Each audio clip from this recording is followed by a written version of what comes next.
Olá a todos! Hoje nós iremos realizar a resolução da atividade diagnóstica, né? Sobre os tipos de células e uma versão bem resumida lá que tinha sobre os vírus, certo? Nossa primeira questão ela vai tratar das principais diferenças, ou a principal, né? De uma célula procariótica e eucariótica. Vamos ver como são essas células.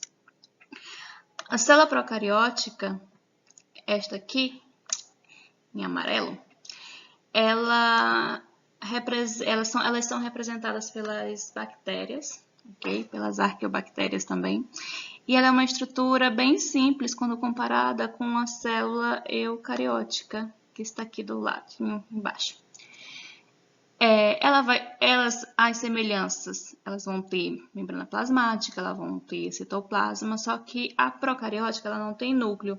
Ela tem essa estrutura aqui, que na verdade é o DNA ou o RNA, que nós chamamos de nucleóide, porque geralmente ele está concentrado num único ponto da célula, né?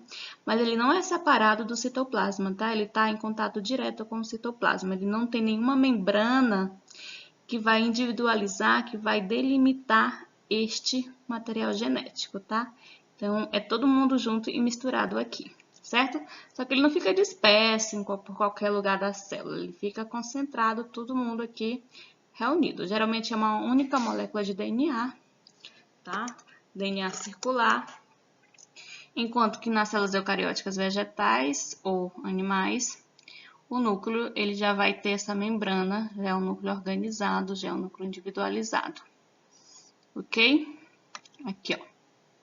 Certo? Ele vai ter a membrana nuclear, ou carioteca, como é mais conhecida. Além disso, a célula procariótica ela vai ter membrana plasmática, ela vai ter o citoplasma, como já falei. Ela não vai conter todo esse sistema aqui, ó, de endomembranas, que são estruturas chamadas organelas, porque elas funcionam como pequenos órgãos. E cada um desses órgãos, né, vai ter uma função específica dentro da célula, que a gente vai ver isso detalhadamente mais na frente. Então, a única estrutura que a procariótica tem, tá, de organelas, vai ser aqui os ribossomos, praticamente a única coisa, ok? Então, ela é bem simples, ela é uma célula mais primitiva, com menos estruturas, ok? E sem núcleo. E dentro das células eucarióticas, nós vamos ter a animal e a vegetal, ok?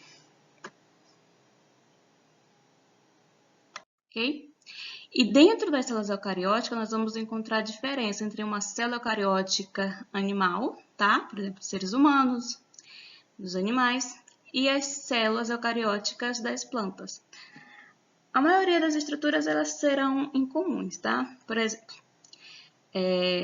célula eucariótica vegetal vai ter complexo Golgiense, célula eucariótica animal também, como podemos observar aqui na célula, tá? Isso aqui está representando uma célula eucariótica animal. Então, aqui nós temos a célula eucariótica vegetal, elas vão possuir algumas estruturas que são específicas dela, tá? Que vamos encontrar na célula vegetal, mas não na célula animal, ok? Em comum, ela vai ter várias estruturas. Tem membrana plasmática, tem complexo de Golgi, tem ribossomos, tem mitocôndrias, tá? Tem lisossomos. Não se preocupe com esses termos por enquanto, certo? O que vocês têm que entender aqui? Que a diferença fundamental entre a célula vegetal e animal é que a célula vegetal ela vai ter parede celular. Então, além da membrana plasmática envolvendo a célula, nós vamos ter uma segunda estrutura, um segundo envoltório, que nós chamamos de parede celular. Tá? É uma estrutura mais rígida. Ela vai dar proteção, ela vai dar forma para a célula. A segunda diferença é que as células vegetais vão ter cloroplastos. É nessas estruturas onde ocorre a fotossíntese, tá? Células animais não fazem fotossíntese, então, logicamente, nós não vamos encontrar esses cloroplastos lá na célula animal, certo? E a terceira estrutura aqui é como se fosse esse grande balão aqui, ó, dentro da célula, que nós chamamos de vacúolo central. Tá? Células animais não o possuem. Só as vegetais e mais na frente nós vamos ver que tem outros seres vivos também que tem, mas animais não, certo? A função dele ele vai armazenar água, sais minerais, vitaminas e pigmentos, tá? Geralmente aquelas flores coloridas, as cores esverdeadas, das folhas é devido, em grande parte, aos cloroplastos e alguns pigmentos que são encontrados no interior do vacúolo, ok? Então, vamos para a questão. Então, a microscopia permite diferenciar as células em procarióticas e eucarióticas. Uma diferença fundamental entre a célula procariótica e eucariótica é que a célula procariótica a célula procariótica possui cloroplastos? Será que bactérias possuem cloroplastos? A célula eucariótica possui núcleo organizado? Será? Será que ela contém um núcleo individualizado? Não possui material genético? Não possui núcleo organizado? Não possui membrana plasmática? Então, gente, do que nós podemos observar? Procariótica tem cloroplastos? Apesar de algumas bactérias terem essa capacidade de fazer fotossíntese, elas vão ter outras estruturas, ok? Para fazer essa fotossíntese, não é cloroplasto. Possui núcleo organizado? Não, procariótica não tem núcleo organizado. Não possui material genético? Sim, gente, todo ser vivo ele vai ter material genético, então essa aqui está errada. Não possui núcleo organizado ou não possui membrana plasmática? Então, qual é a resposta correta? A resposta correta é que a célula, procariótica, ela não possui núcleo organizado, tá? Ela não possui o núcleo delimitado pela membrana nuclear, pela carioteca. O material genético, o DNA, ele está em contato direto, ok? Então, seria a letra D. Segunda questão, ainda falando das células procarióticas, nós vamos analisar as seguintes frases, né? E ver qual está errada. Então, célula procariótica não apresenta o núcleo verdadeiro? Está correta, né? Ela não apresenta núcleo. Perdão aí pelo erro. Não possuem sistema de membranas internas, que seriam as organelas, como retículo endoplasmático, lisossomos, complexo de Golgi? Também está correto, elas não possuem nada disso. Não apresentam ribossomos? Células procarióticas apresentam ribossomos sim, é uma das poucas estruturas que elas têm. São apresentadas pelas bactérias? Sim, está correto. Não apresentam cloroplastos, também está correto. Então, a afirmativa que está errada é a letra C, que diz que elas não apresentam ribossomos, mas sabemos que elas têm sim ribossomos. Então, a terceira questão ela vai tratar da teoria celular, tá? Ela foi proposta por dois cientistas, um botânico, o Schleider, e um zoólogo, Schwann. Schleider chegou à conclusão de que todas as plantas tinham essa estrutura básica, tinham a célula. E o Schwann, que era zoólogo, ele também chegou a essa mesma conclusão de que, na verdade, os animais todos teriam célula. Okay? Dentro dessa questão, nós temos algumas afirmativas que estão corretas. Por exemplo, toda célula provém de uma célula pré-existente? Sim, tá? Nenhuma célula vai surgir do nada. Todas as células vivas têm núcleo individualizado? Isso aqui está incorreta, porque células procarióticas são células vivas e não têm núcleo individualizado. A estreita relação entre forma e função nas células? Sim, isso é uma coisa que a gente vai ver mais na frente, tá? Que o formato da célula está diretamente ligado à função que ela vai desempenhar. Células embrionárias se multiplicam por mitose? Sim, células embrionárias ou não, elas sempre vão se multiplicar por divisões celulares chamada mitose. Só que a pergunta é a respeito da teoria celular, tá? Então, tudo isso aqui, apesar dessas três serem afirmativas corretas, elas não estão relacionadas à teoria celular, tá? Então, a resposta é letra E. Vegetais e animais são constituídos por célula. Vocês podem chegar à conclusão de que alguns livros vai estar dizendo assim: a teoria celular diz que todos os seres vivos são compostos por células. Está correto também, tá? Porque vegetais e animais vai englobar a maioria dos seres vivos conhecidos, tá? A quarta questão é: as células eucarióticas, animais e vegetais podem apresentar estruturas diferenciadas, né? Como nós vimos lá no começo, certo? Quais das estruturas abaixo são encontradas na célula vegetal, mas não na célula animal? Então, são estruturas específicas que somente são encontradas nas células de plantas.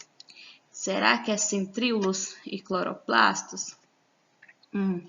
Centríolos e cloroplastos nós já vimos que é estrutura específica da célula vegetal. Centríolos não é, tá?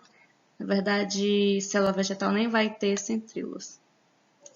Então, está incorreto. Certo? B. Mitocôndrias e parede celular? Também não, porque mitocôndrias nós encontramos na vegetal e na animal. Cloroplastos e ribossomos? Ribossomos nós encontramos também na celular, vegetal e animal. Cloroplastos e vacúolo? Cloroplastos e mitocôndrias? Então, qual é a correta? Cloroplastos e vacúolo, tá? Cloroplastos e vacúolo somente são encontrados em células vegetais. Mais na frente a gente vai ver outros seres que têm vacúolo também, tá? Mas como a gente está comparando aqui somente animal e vegetal, a letra D seria a correta, certo? E além dessas duas, temos a parede celular também, que é encontrada em vegetal e não em animal. Então, a nossa última questão é sobre os vírus. Os vírus, ele entra aqui porque ele é um caso à parte, tá? Nós estamos falando de célula, mas como eu já falei para vocês em várias ocasiões, os vírus não são compostos por células, eles são acelulares, tá?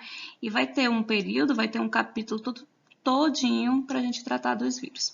Aqui, eu coloquei somente para vocês ficarem cientes de que eles são um caso à parte. Okay? O vírus ele não tem estrutura celular, como nós já sabemos. Então, se a gente for pegar aquela teoria celular lá do Schleier e do Schwann, eles não seriam nem considerados seres vivos, tá? Mas muitos cientistas os consideram como seres vivos porque ele tem a capacidade de se multiplicar, ele tem a capacidade de transmitir suas informações genéticas, tem a capacidade de evoluir. Mesmo que eles não façam isso fora de uma célula, eles têm a capacidade de fazer isso quando infecta, parasita uma célula, ok? Então, fica esse embate aí, que ele é bastante antigo, mas que persiste até hoje, tá? Tem muitos estudos que ainda não chegaram a uma conclusão. Enfim, a questão vai falar de uma característica deste organismo, que nós sabemos que é um vírus, né? O SARS-CoV-2, certo? Provoca a doença COVID-19. Então, será que esses indivíduos eles são procariontes? Então, eu já corto isso aqui, ó. Eu já corto esse procarionte, eu já elimino esse eucarionte, porque essas classificações são dadas a seres vivos com células procarióticas ou com células eucarióticas. Como ele não tem célula, ele não entra em nenhuma dessas classificações. Não apresenta o material genético? Também está errada. Material genético é o DNA, e vírus tem DNA, tá? Ele tem material genético, ele tem capacidade de mutação, de evolução, e tudo isso vem do DNA ou do RNA, como é o caso do COVID, né? Do SARS-CoV-2. São parasitas intracelulares obrigatórios? Possuem metabolismo próprio? Então, vamos ver qual é a correta. A correta é a letra D. Os vírus, eles são parasitas intracelulares obrigatórios. Então, para eles se reproduzirem, tá? Eles precisam estar dentro de uma célula, seja uma bactéria, seja um fungo, seja um animal, seja um vegetal, tá? Ele precisa parasitar, ele precisa entrar dentro de uma célula. Por que isso acontece? Porque ele não tem metabolismo próprio, então, por si só, ele não consegue fazer essas atividades, tá? Como disse, reproduzir. Então, ele precisa infectar, ok? Então, a resposta correta, letra D. São parasitas intracelulares obrigatórios. Fora da célula, é só uma partícula inerte, tá? Então, ele precisa entrar dentro de uma célula, precisa infeccionar. Ok? Então, é isso, pessoal. Obrigada.